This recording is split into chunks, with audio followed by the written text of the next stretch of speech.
Hey guys, Starfire here for another video, and today I will be reviewing chapter 24 of the Boruto manga. Oh, there was a lot of things that happened, good and bad. I don't think, overall, with all the emotions, we probably were all hyped to see chapter 24, seeing Kawaki, but all the reality, this was kind of a little bit intense, and a little bit sad chapter.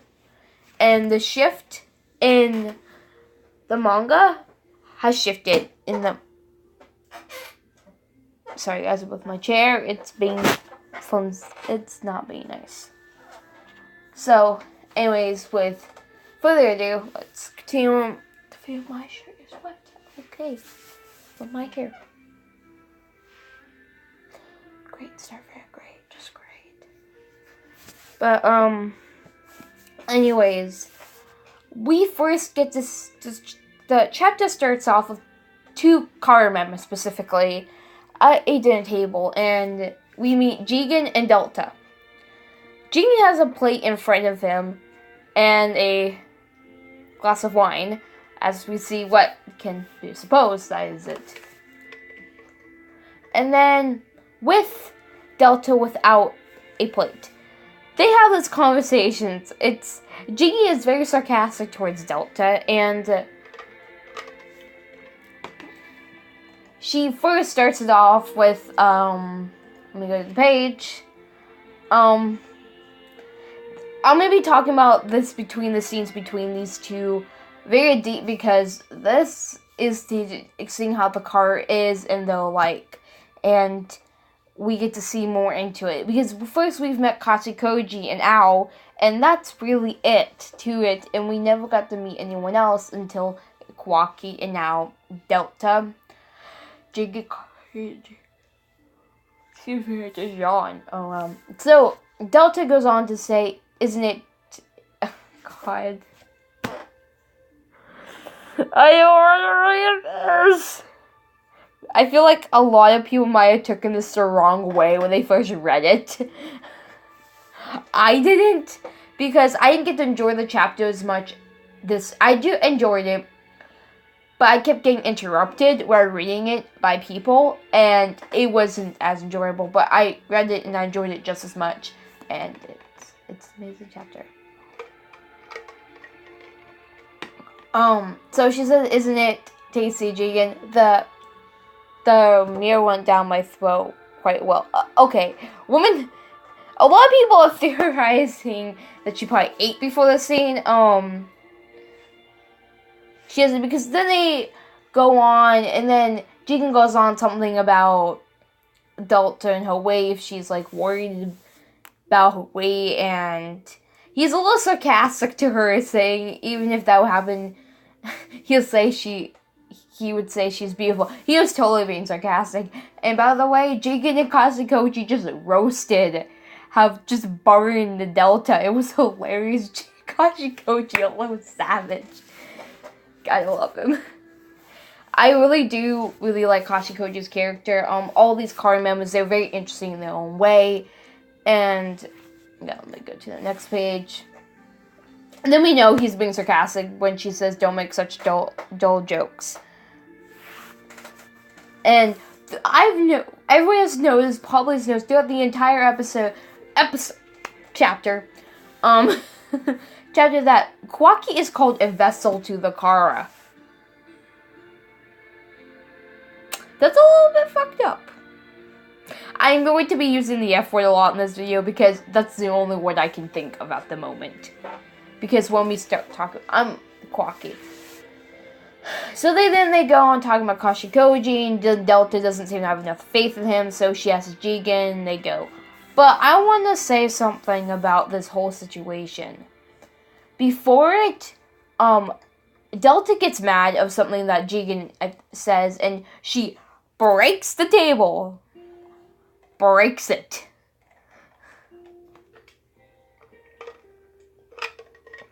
Breaks the freaking table. And then, the next page,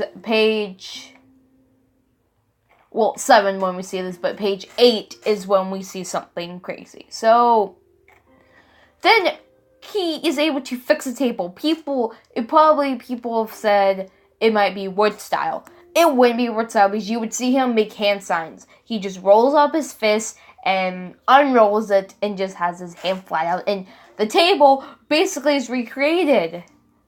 And then, if you've seen, okay, in page 8 of Boruto, of this chapter, I'm losing my words, sorry guys. The broken table is on the side. I did not notice this when I first read the chapter. I watched Eternal Hokage's review of the chapter last night. I should say this morning because I woke up pretty early, but he mentioned it, and I didn't notice it until I actually reread the chapter, and I noticed the same thing. The table is broken in half, and he has this new table with everything still set on it.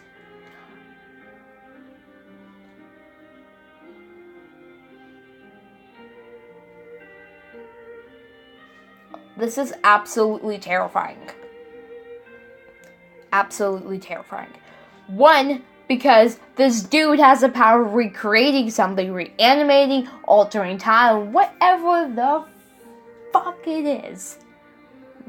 I wanted to say fudge, but you know what? I'm just gonna go out at it.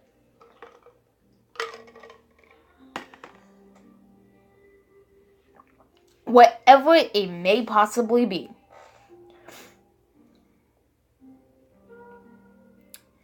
This is a little bit concerning because how are you supposed to be a guy who can reanimate or recreate something?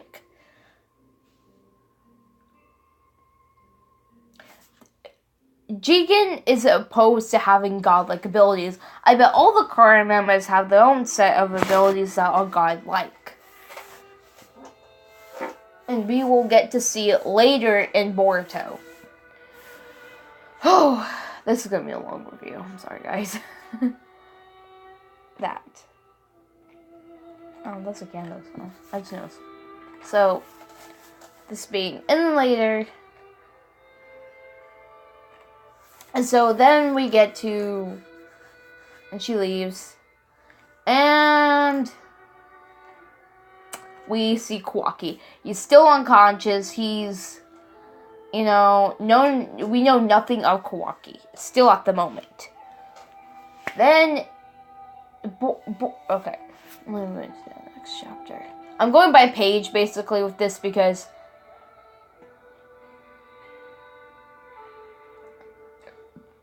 basically, Boruto and Kawaki feel the same pain in both of their hands. Both where they have the seal. Or there's both. Okay, the Kashikoji and Delta come to the conclusion there are two karmas. Boruto and Kawaki have the same seal. Boruto got his from killing a Noxuxi member, and where did Kawaki get his? Probably killing a Noxuxi member, because you only can get these abilities if you kill a Noxuxi member. I did theorize that there will be a Noxuxi war in Boruto, and the car won't be the only threat they have to face, but the two could be connected. There's that theory, which I probably will plan to make and go over with.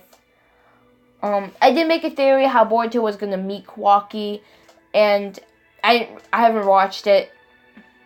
I made a couple months back, so if you want to go watch it. I made another theory yesterday, will people suspect something like Kawaki?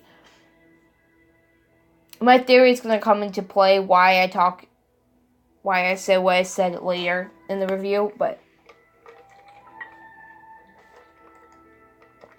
Kawaki essentially wakes up, and he basically screams. First we get the backstory, but when Kawaki wakes, he basically screams, "Don't touch me," and he makes this huge explosion. Let's rewind to the backstory. So, the next page, on page 14, if you have the two color pages, in the version you read, we get...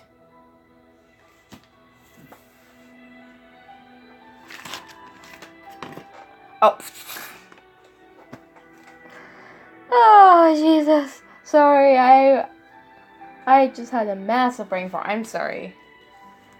But so we get to see Kawaki's backstory. Apparently, Kawaki was bought off by Jigen from his real father. This is a little messed up. This is actually really messed up. Let me rephrase that.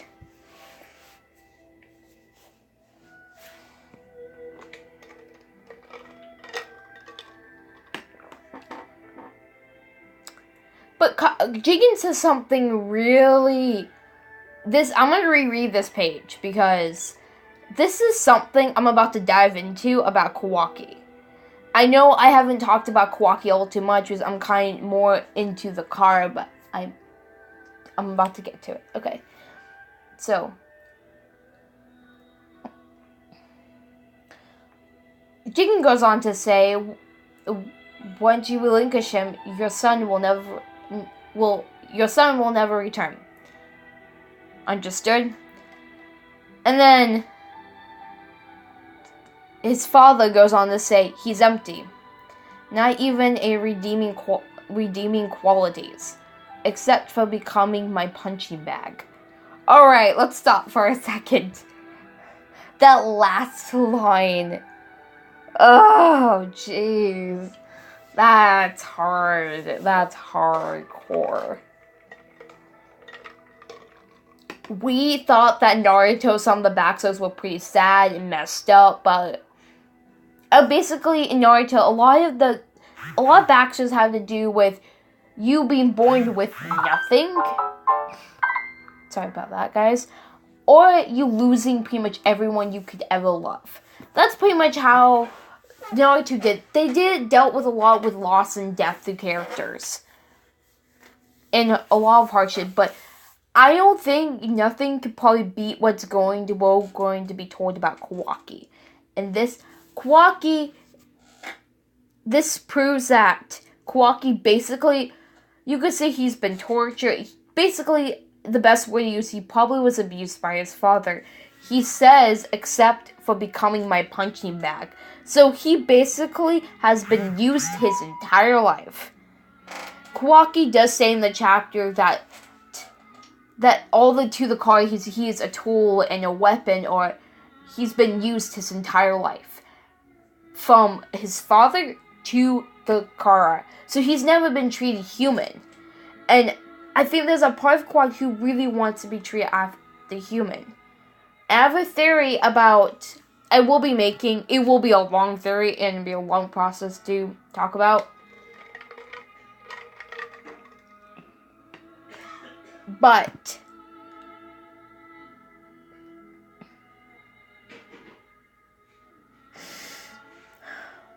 I have a theory that if Kawaki does come to Konoha, what might happen. That's a video for another day. And I have a video planning to talk about Jigen. Because Jigen is seen as probably a very complex character. So yeah. And once you give him to me, basically Jigen says, you will never have him back. He never can come back here. He's mine, permanently. And that's a little thing. Anyways, moving on to page 16. Basically, Jigen gives Kawaki's father a bunch of money. And this is where this line comes in. Like I said, Jigen has godlike abilities. Do you think you'll give me such a large sum of money for this brat? He. Why did I say it like that? I think I was trying to be a little bit funny in this video. Okay, then it says, are you a god or something? That's the next line.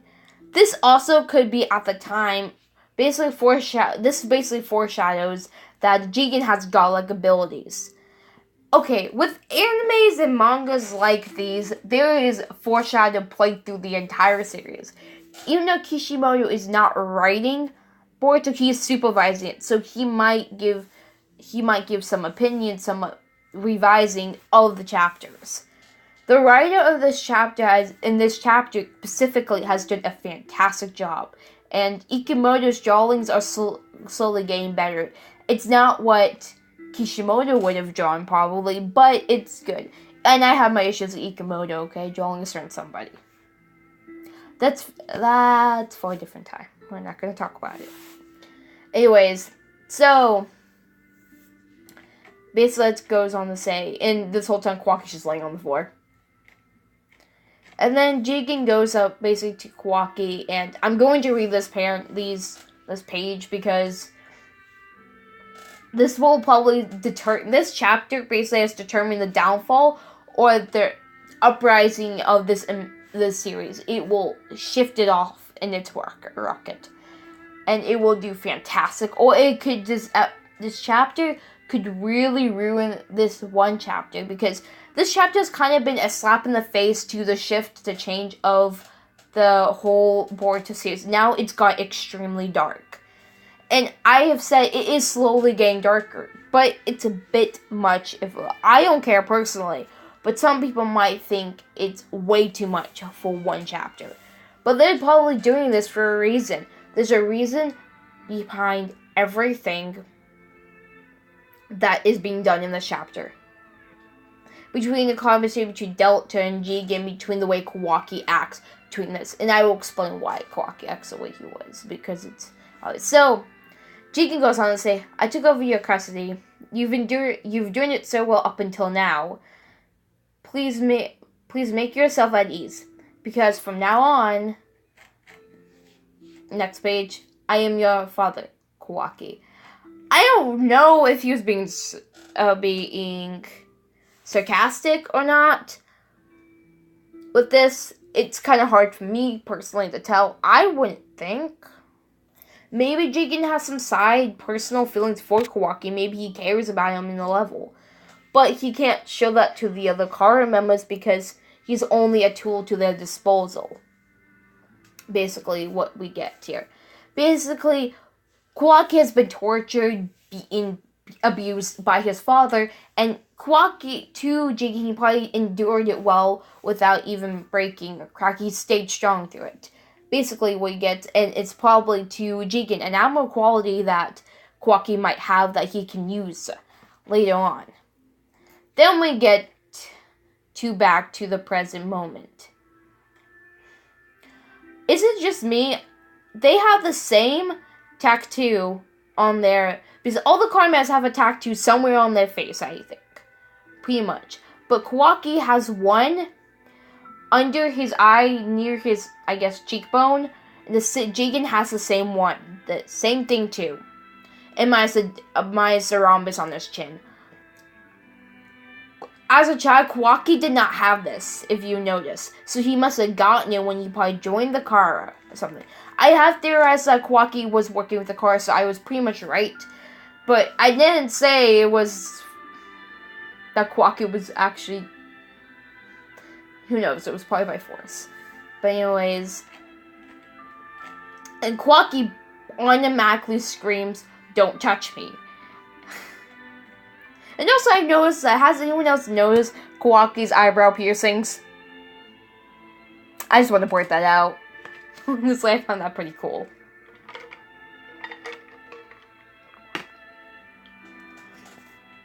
And basically he just screams, "Yeah, don't touch me." And he makes this huge explosion. This shows that Kawaki has some kind of incredible power to... of this. So, basic comment theorizes that he was able to defeat, but, okay, let's go to page 25. And then Kawaki is standing in. Just go defeat.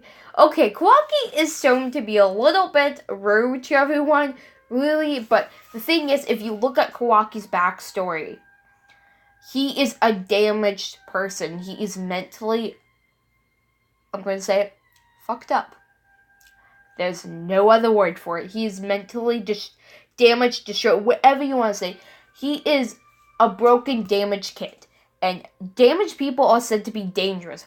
Very dangerous. The most dangerous people. And that is true because Kawaki's shown to be dangerous. It's his powers. And mentally, he's not okay. And the Kawaki... Oh, jeez. The Kara has probably used it... Well... probably is uses to their disposal. Kawaki then goes on to say, all you pursuers from the car, basically people who are... One thing could be, Kashikoji, I believe if I'm wrong, two things. These are one, two things. Kashikoji sent Kawaki here, or because Kashikoji was on a mission. And then there's the idea Kawaki could have run away from the car, too. That's that idea, getting away from them. And Delta's there, and then Delta and Garo show up. Then again, Boruto says, basically, Boruto says you're wrong, and then Konohamaru has pretty much introduced himself and who they are. In a way, I think Kawaki's face lit up a little bit of relief, maybe, because from this one picture of him, he's not quite sure what to say. And then we go to Kashikoji and Delta. This is where I begin to love Kashikoji. At first, I was terrified of him because of what he can do. But now I love this character because he just roasted Delta. Delta goes on to say, it's always that same expression. Oh, I cannot talk today. Blah. It's always that same expression wherever I see you, Koji. Seems so annoyed. That's rude of you. And he goes on to say, I love this slide. Nice to see you too, Delta. Though you weren't invited. The best line in the entire chapter. I love this line. You know what? This is hilarious. He just is a savage. He roasts her. He didn't want her. Oh my god.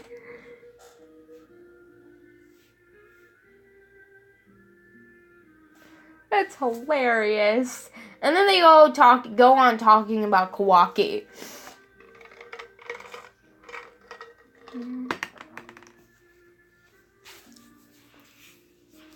Goes on to talk about Kawaki. And in the entire time, like I said in the review, they refer to Kawaki as a vessel.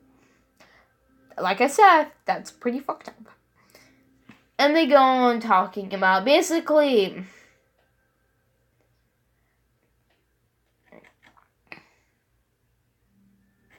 they go on, they have this conversation. Basically, Kashikoshi says you don't have faith in me, and yeah. And yeah. And then Kawaki goes on asking what you want, and this Konohamaru says that we're going to have to take you in because something happened in our territory. We had to solve the blip thing, if you guys remember from previous chapters. And so basically, Konohamaru states, well, we'll probably much have to take you back to Konoha, to our village, whether you want to or not, because you are associated with this Kara, and we need to know what's exactly going on.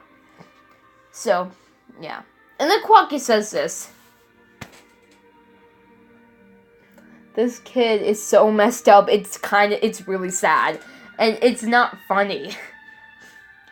He says, I get it already. It seems like you want to die. Okay, this is a bit funny, but from Kawaki, he's probably taught was to kill people, probably.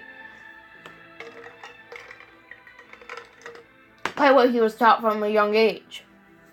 And then Boruto basically stops Kawaki before he could do anything to them. And Boruto shows off his left hand with the karma mark. And Kawaki is shocked to see this, because he probably thought he was the only one with this mark. And they are surprised. Kashikoji was surprised last chapter because of Boruto and this. And now Delta is, and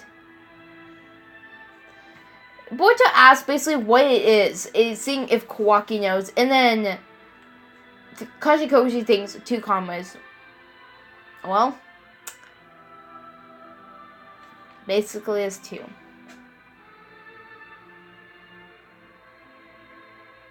Kawaki still thinks that pursuers from the car from this entire sequence. And it's something. And then they get into...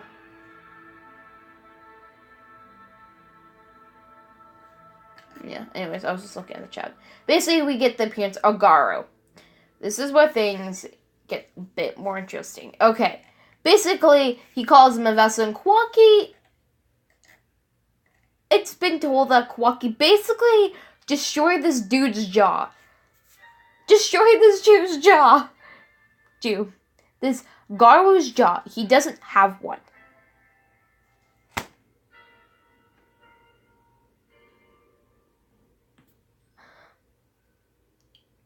Okay, if you guys can see my face. Okay, this is a bit concerning. If you have the power to basically rip this guy's jaw off, what can you actually do? Yeah, terrifying. God.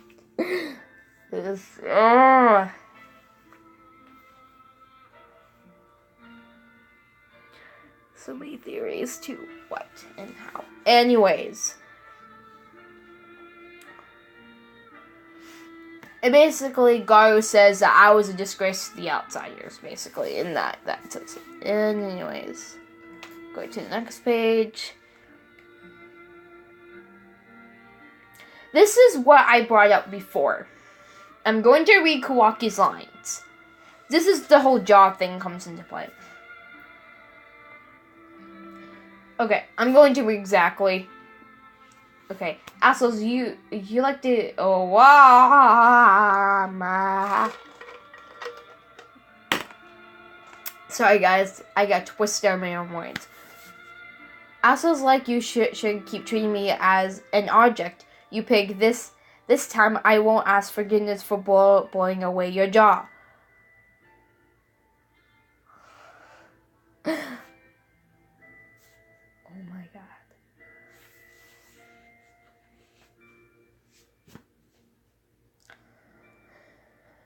That's a lot. Basically, I guess Kawaki got mad at this Garo, and the job he probably shouldn't have done, and maybe he felt bad and wanted forgiveness from him. And Garo goes on to say, "Don't try to look smart, you empty bastard. Be obedient, I'll gently take you home." Basically, I guess Kawaki ran away, Akashi Kochi sent me, or something must have happened. I'm more leaning towards the fact that Kawaki doesn't want to beat the Kara, I think. And he's... Kara, oh my god. Okay, sorry guys. Kawaki is a very psychologically messed up, damaged person, fucked up person, if whatever you want to say. He really does need someone who actually cares about him, because I think Kawaki's gone through his entire life with no one caring about him, and Kawaki wants to be treated like he's a human being, and being with his father and being with the car, he's never been treated like he should have been treated. A human being, a child, someone that you can love and care about. He's never had that. And I think if they were to take Kawaki to Konoha, he would get that. Especially Boruto. Boruto wants to know who he is, maybe be his friend, and so on. Continue on, and basically, Mitsuki does say he's fast, and Mitsuki says someone's fast, they're fast. Basically, Kawaki has... He morphs his arm to say, like the Jugo was able to do, and he has a technique from Jugo's clan.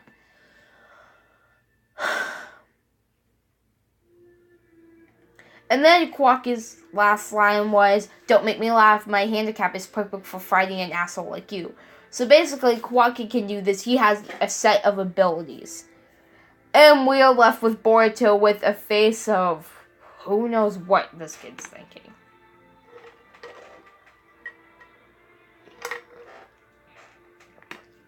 So, with me going through the entire chapter to explain, I want to go back to explain something about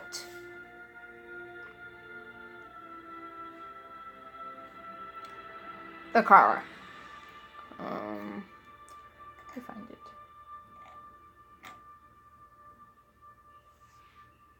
Anyways, back with Jigen and Delta. One of them mentioned something about that day, why Delta doesn't eat, or something like that. And with Garo's jaw, she can't really taste. Maybe she can't taste something, or maybe, yeah, we theorize all we want about it. So this could be referring when God got his jaw ripped up, or it could be a different incident that happened with Kawaki, probably. I want to talk about Kawaki for a second.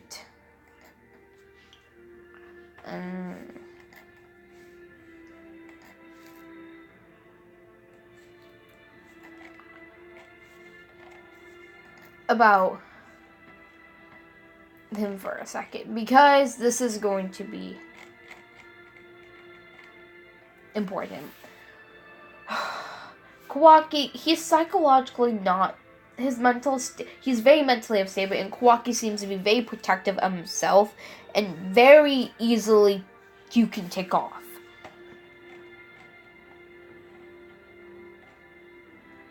And this being said,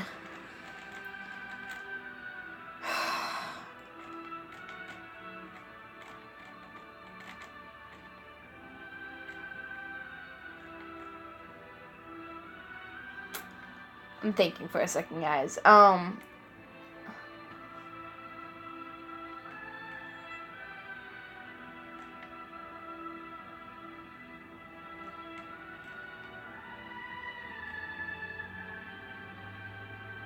Okay, anyways, I was looking for something really quick, but anyways, back to what I was saying. Sorry for my pause. I know this video is really long, but this chapter has a lot to say. But anyways, Kawaki being very psychologically unhealthy, unstable, he's mentally unstable. We see that he's an unstable person, and he needs help. That's all we pretty much could think. And so, this laying up why Kawaki acts the way he is, and Kawaki's never been, I keep saying this because I'm emphasizing this, he's never been treated like he was freaking human, and from Boruto and Konoha, and all the shit Konoha are going to treat him like he's a human being, and he doesn't know probably how to take on that. And I think there is a little part of Kawaki that there's this wonderful person, this good person inside him that's reaching to get out. And yet he's trapped with all the bad that's happened. There's been no good in his life. Even though Jigen told him they will be good in your life. Not by them. And I hope the next chapter, hope when they get to Konoha, if they have Kawaki, they probably will, I hope so.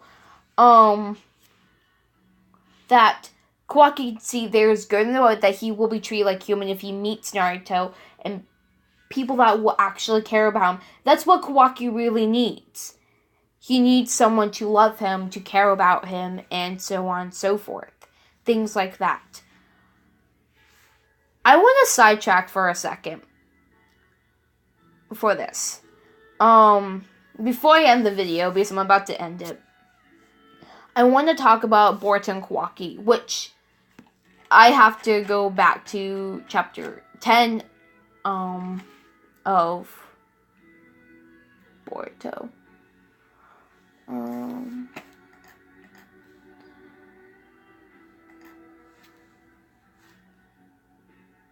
Quick. Anyways,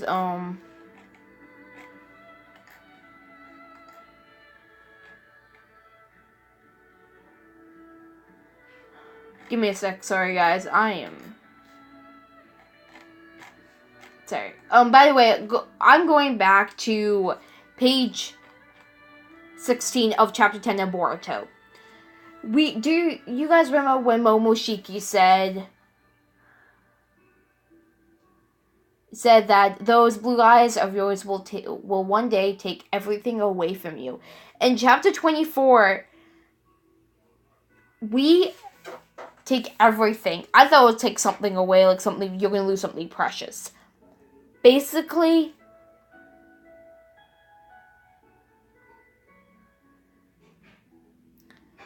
Momoshiki probably just foreshadowed, predicted something terrible is going to happen to Boruto. Whether it's with Kawaki or someone else, or someone like Naruto or Sasuke, people theorize that Naruto or Sasuke might die. But has anyone ever thought about the fact that something being taken away from him would be someone like Kawaki? I'm going to put Sarada in this explanation. Hold on. Maybe something bad. I have a theory video about this particular line I will do, but the whole Sarada thing I have a theory about something between Boruto and Sarada, which will be later. So, continue with the video. Kawaki and Boruto, hopefully after everything that happened with this, Kawaki and Boruto, if they could become friends. And let's say they actually do. And we all know Kawaki's going to betray the village, betray Boruto and all of them.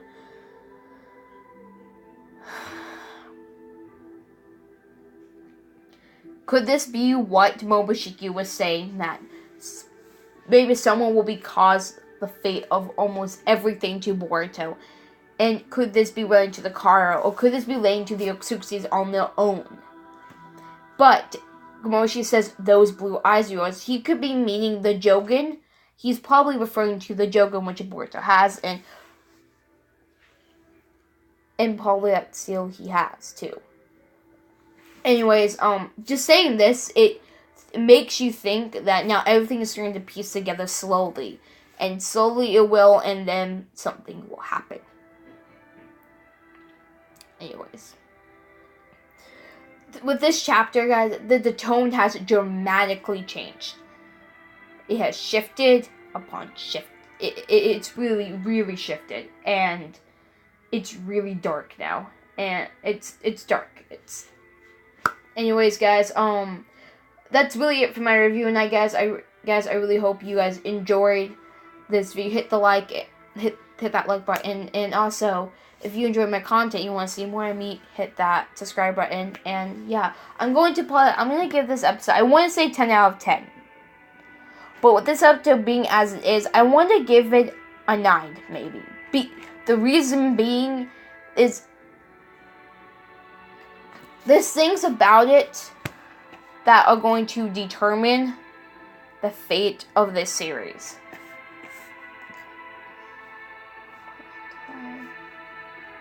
Okay. So, anyways, with this, anyways, guys, this is Starfire. I'll see you guys in my next video, and bye. Hope you enjoyed.